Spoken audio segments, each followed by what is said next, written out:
హైదరాబాద్లో గణేష్ నిమజ్జన ఉత్సవాలు ఘనంగా నిర్వహిస్తారు. ముఖ్యంగా ఖైరతాబాద్ గణేష్ నిమజ్జనానికి జనాలు తండోపతండాలుగా వెళ్తారు. ఉదయం 6 గంటలకు ఖైరతాబాద్ గణేష్ నిమజ్జనం ప్రారంభిస్తారు. గణేశుని నిమజ్జనం చేసే ముందు కొన్ని ప్రత్యేక పూజలు నిర్వహిస్తారు. సెప్టెంబర్ 6వ తేదీ ఉదయం 6 గంటల నుండి గణేష్ నిమజ్జనం ప్రారంభం కానుండటంతో గురువారం అర్ధరాత్రి వరకు దర్శనాలకు అనుమతి ఇవ్వనున్నారు. శనివారం శోభాయాత్ర నిమజ్జనం ఉండటంతో ఏర్పాట్లు చేసుకోనున్నారు. అయితే ఖైరతాబాద్ గణేష్ నిమజ్జనం చేసే ముందు కొన్ని ప్రత్యేక పూజలు నిర్వహించనున్నారు. చివరిగా గణేశుడికి పూజలు నిర్వహించి హారతి ఇచ్చి నిమజ్జనం చేస్తారు. గురువారం అర్ధరాత్రి దర్శనాలు పూర్తి అయిన తర్వాత వెంటనే నిమజ్జనం కోసం ఏర్పాటు చేయనున్నారు. గణేష్ శోభాయాత్ర సెప్టెంబర్ 6వ తేదీ ఉదయం 6 గంటలకు ప్రారంభించనున్నారు.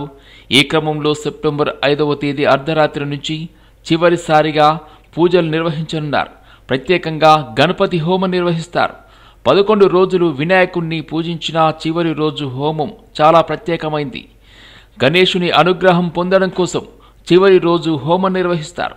ఆ తర్వాత శోభాయాత్రకు ముందు వినాయకుడికి వివిధ రకాల నైవేద్యాలను సమర్పిస్తారు. ఉండ్రాళ్ళు, లడ్డూలు, వడలు, పాయసం, మోదకాలు ఇలా వినాయకుడికి ఇష్టమైనవి నైవేద్యంగా పెడతారు. ఆ తర్వాత విగ్రహానికి ప్రత్యేక పూజలు నిర్వహిస్తారు. నిమజ్జనానికి బయలుదేరే ముందు వినాయకుడికి చివరిసారిగా హారతి ఇస్తారు. చివరిగా వినాయక చవితి రోజున స్థాపించిన కలశాన్ని తొలగిస్తారు. యావత్ భారతదేశంలో అతిపెద్ద వినాయకుడిది నిమజ్జన కార్యక్రమం మొదలైంది. ఇప్పుడు ఈ రథం నిమజ్జనం చేయడానికి రథం తీసుకొచ్చే విజయవాడ నుండి వచ్చింది. ఎస్టీసీ ట్రాన్స్పోర్ట్ దండమూడి వెంకటరత్నం గారు మరి శ్రీధర్ బాబు గారు వారి రథాన్ని గత 20 సంవత్సరాల నుండి ఇస్తారు. ఈరోజు మొత్తం కంప్లీట్ వెల్డింగ్ అవుతుంది. రేపు రాత్రి 12 గంటలకు ఈ వినాయకుని దీని రథం పైన పెట్టి ఊరేగింపుగా బయలుదేరుతాం. రేపు ఉదయం నుండి పైన షెడ్ వరకు షెడ్ రిమూవ్ చేస్తారు. అక్కడ దర్శనానికి రాని దగ్గరికి దూరం నుండి చూసి వెళ్ళిపోవాలి.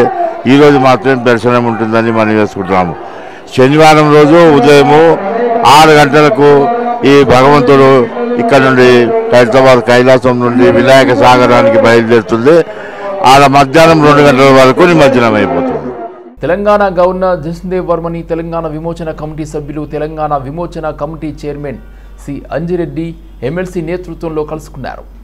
వారితో పాటు committee convener Shri Nelli Srivardhan Reddy, Shri Guduru Narayana Reddy, Shri Goli Madhusudan Reddy, Shri P Vikram Reddy, Shri Nandakam Diwakar, Pathuru Karuna పాల్గొన్నారు. సభ్యులు గవర్నర్కి 17 సెప్టెంబర్ తెలంగాణ విమోచన దినోత్సవం సందర్భంగా నిజాం నియంతృత్వానికి వ్యతిరేకంగా జరిగిన పోరాట చరిత్ర ఆధారంగా రూపొందించిన రజాకార్ సినిమాను సెప్టెంబర్ 11న ప్రసాద్ సినీ థియేటర్లో ప్రత్యేక ప్రదర్శనగా నిర్వహించనున్నట్లు తెలియజేశారు. ఈ కార్యక్రమంలో తెలంగాణ రాష్ట్ర ప్రముఖులను కూడా ఆహ్వానిస్తామని విమోచన కమిటీ చైర్మన్ శ్రీ అంజిరెడ్డి తెలిపారు. మేదీపట్నం సెయింట్ ఆన్స్ కాలేజీలో సెయింట్ ఆన్స్ ఇంక్యుబేషన్ ఫౌండేషన్ను రాష్ట్ర మంత్రి ఎన్ ఉత్తమ్ కుమార్ రెడ్డి ప్రారంభించారు. గౌరవ అతిథి professor Gaddam Naresh Reddy, Osmania university registrar మరియు వాణిజ్య విభాగాల డీన్ ఎస్ఏఐఎఫ్ లోగోను ఆవిష్కరించగా స్టార్టప్ ప్రీమియర్ ఇన్నో లాంచ్ను Hyderabad provincial superior Reva sister DN Rose ప్రారంభించారు. College principal doctor sister A Vijayarani మాట్లాడుతూ ఎస్ఏఐఎఫ్ ద్వారా విద్యార్థినులు, అధ్యాపకులు వ్యాపార రంగంలో కొత్త ఆలోచనలతో ముందడుగు వేసేందుకు ప్రోత్సాహం అందుతుందని అన్నారు.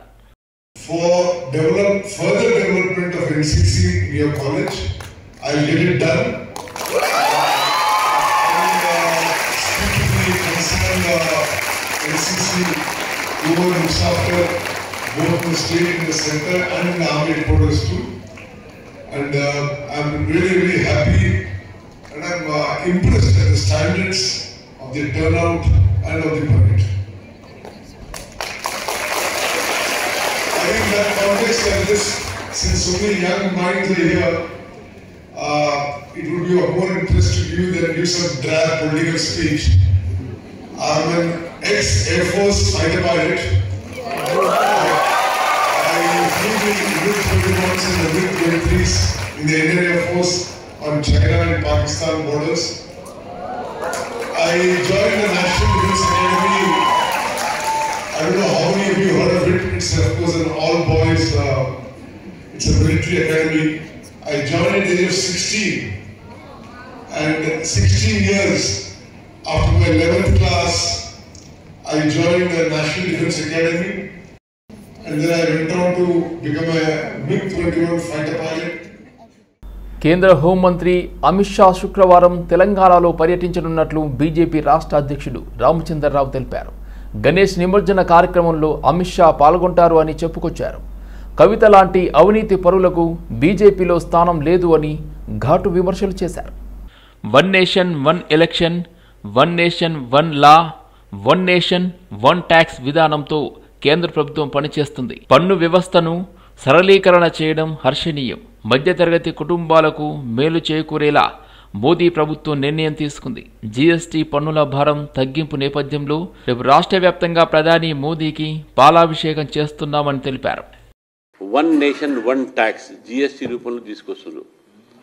అంటే వస్తు అదేవిధంగా సర్వీస్ సేవ ఈ రెండింటి మీద పన్ను పెట్టి కొన్ని మాత్రమే అంటే మన వ్యాట్ ఎక్సైజ్ ఈ 2-3 మాత్రమే రాష్ట్ర ప్రభుత్వాలకు వదిలిపెట్టి ఈ జీఎస్టీని తీసుకురావడం, దాంట్లో సగం సగం సెంట్రల్ జీఎస్టీ, స్టేట్ జీఎస్టీ ఈ రకమైనటువంటి దీంట్లో చేస్తే ఆ రోజు ఉన్నటువంటి పరిస్థితుల్లో మనకు ఈ 65.5 లక్షల మంది మాత్రమే ఈ జీఎస్టీ ట్యాక్స్ అప్పటివరకు పెట్టినప్పుడు వాళ్ళు ఉండే.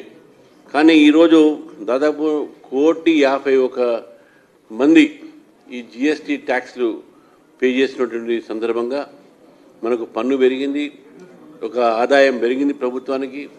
ఈరోజు మహిళలకు, గృహిణులకు, మధ్యవర్తి తరగతులకు ఈ ఊరట ఇచ్చినందుకు పండుగ సమయంలో బతుకమ్మ అదేవిధంగా దీపాలు రాబోతూ ఉంది. మరి ఇప్పుడు రకరకాలైనటువంటి మనకు పండుగల సందర్భంగా వినాయక చవితి, నవరాత్రుల సందర్భంగా ఇది ప్రకటించినందుకు అందరూ కూడా పాలాభిషేకం చేయాలి. ఏ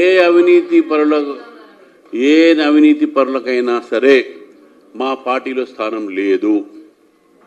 అది కవిత కానీ బబిత కానీ. సికింద్రాబాద్ కంటోన్మెంట్లో గణేష్ మండపాలను సందర్శించి ప్రత్యేక పూజలు నిర్వహించారు మల్కాజ్గిరి ఎంపీ ఈటెల రాజేందర్.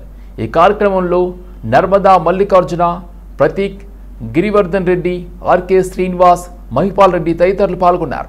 సంఖ్యలో ఉన్నటువంటి వినాయక మండపాలు ప్రతి గల్లీలో, ప్రతి బస్తీలో, ప్రతి గేటెడ్ కమ్యూనిటీలో, ప్రతి అపార్ట్మెంట్లో ఈరోజు లక్షల వినాయక మండపాలను ఏర్పాటు చేసి 5 రోజుల పాటు, 9 రోజుల పాటు, 11 రోజుల పాటు పూజలు నిర్వహించి విఘ్నాలు తొలగిపోవాలి మా కుటుంబాలకు మాత్రమే కాదు, విఘ్నాలు తొలగిపోవాల్సింది సమాజానికి అని చెప్పి గణనాథుడికి పూజలు నిర్వహించినటువంటి సాంప్రదాయం ఇవాళ హైదరాబాద్ నగరంలో ఎక్కడ చూసినా ఇదే కోలాహలం.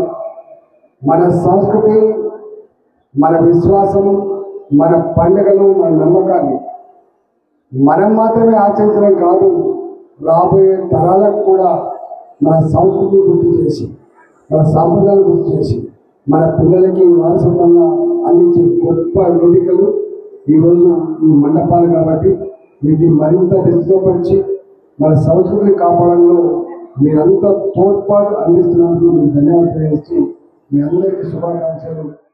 రాష్ట్ర యువతను మత్తులోకి దించేలా కాంగ్రెస్ ప్రభుత్వం తీసుకొచ్చిన మద్యం పాలసీ ఉందని మాజీ మంత్రి శ్రీనివాస్ గౌడ్ ఫైర్ అయ్యారు. ఎక్సైజ్ పాలసీ తెస్తామని అంటే ఏదో గొప్పగా ఉంటుంది అనుకున్నాం, ఏదైనా మద్యం నిషేధం ప్రకటిస్తారేమో అనుకున్నాం, కానీ కొత్తగా మైక్రో బ్రూవరీలను తెస్తాయని పాలసీలో ప్రకటించారు. అయితే 1000 గజాల స్థలం ఉంటే చాలు మైక్రో బ్రూవరీలను పెట్టుకోవచ్చట. ఊరుకో కంపెనీ పెట్టి అందరితో బీళ్లు తాగించేలా ఉంది మద్యం విధానం. అయితే యువతను మద్యం మత్తులోకి దించేలా పాలసీ ఉందని శ్రీనివాస్ గౌడ్ ధ్వజమెత్తారు. పిల్లలకు, మహిళలకు అందరికీ అందుబాటులో పెట్టి అలవాటు చేయించేటట్లు, దీన్ని ప్రోత్సహించేటట్లు పూర్తిగా ఎక్కడ లేదు. ఇది ఇంత దిగజారి ఇన్ని ఎవడు అప్లికేషన్ పెడితే వాడు పెట్టుకోవచ్చు, 100 గజాలనే మేము ఇచ్చేస్తామనేది ఏ రాష్ట్రంలో లేదు, బయట దేశంలో కూడా లేదు, చాలా దేశాలు కూడా లేదు. ఇంత ఇదిగా అంటే పైసలే ప్రధానమైంది. బెల్ట్ షాపులు తీసేస్తామని అన్నారు, తీస్తాలా లేదని మమ్మల్ని అడిగింది రాయల్లా. బెల్ట్ షాపులు లేవాయా, పేర్లు లేదు అన్నారు. మరి ఇలా ఆ బెల్ట్ షాపులు లెక్కలేదు. ఇప్పటికే మొన్న కల్తీ బీర్ తాగి చనిపోయాడు ఒకరు, పేపర్లో కూడా వచ్చింది. మరి ఎంతమంది చావాలనుకున్నారు? ఒక పెద్ద ప్రాసెస్ అది.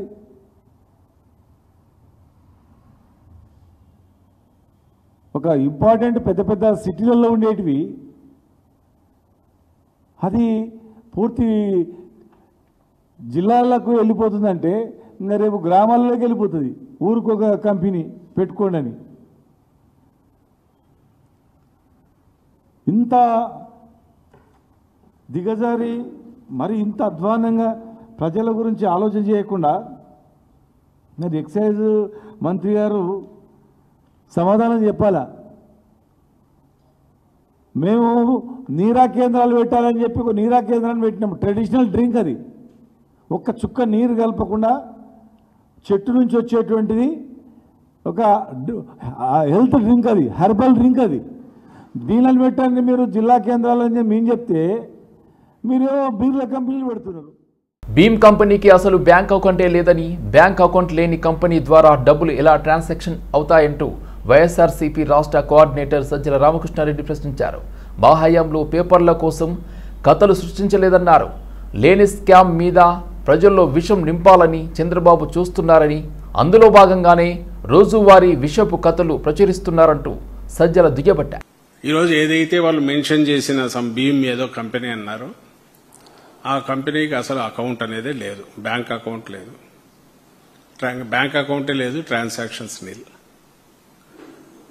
That was an intention. Activity ఏదైనా చేయాలనుకొని కంపెనీ ఫామ్ చేశారు తప్ప ఎలాంటి యాక్టివిటీ లేదు. లిక్కర్ దీనికి సంబంధించిన అమౌంట్స్ అన్ని కూడా దీని ద్వారా రూట్ త్రూ చేసినట్టు నిర్ధారించుకున్నారు ప్రాథమికంగా అని రాశారు నేను చదివినంత వరకు.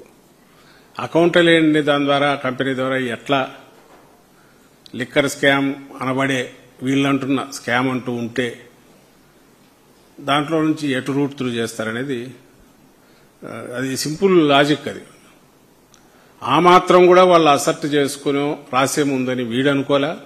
సిట్ వాళ్లకు సంబంధించినంతవరకు ఎవరైతే వాళ్ళు అధికారులుగా చెప్పుకునే వాళ్ళు ప్రభుత్వ అధికారులు వాళ్ళైనా ఇన్ఫర్మేషన్ ఇచ్చేప్పుడు ఈ క్వశ్చన్ వెరిఫై చేసుకోకుండా ఇచ్చారా అది తెలియట్లా. ముందు ఇంత బురద వేసేస్తే ఆ తర్వాత వాళ్లే దాన్ని ఇచ్చేస్తారు, జనంకైతే ఒక ఇంప్రెషన్ పడుతుంది అనే ఉద్దేశంతో అది లీక్ ఇచ్చినట్టున్నారు.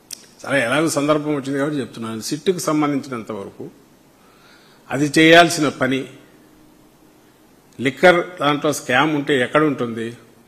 ఆరిజిన్ ఈజ్ కార్పొరేషన్ లెవెల్లో ఉండాలా, పాలసీ లెవెల్లో ఉండాలా. గవర్నమెంట్ గానే ఏదన్నా ఉందనుకుంటే పాలసీ లెవెల్లో ఎక్కడా లేదనేది వాళ్లకు తెలుస్తోంది. ఎందుకంటే ఓపెన్ ట్రాన్స్పరెంట్ గా గవర్నమెంట్ షాప్స్ మాత్రమే పెట్టారు.